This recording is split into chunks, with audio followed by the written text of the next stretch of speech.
Divine favor is not luck. It's when God's hand rests on your life.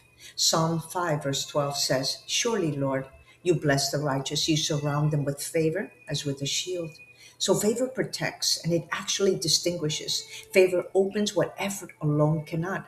Look at the life of Joseph in Genesis 39:21. The Lord was with him and gave him favor. Whether in the pit, whether in prison, he found favor through the hardship. It's God's presence within it. Proverbs 3, verse 3 says, "You will find favor and good success in the sight of God and man."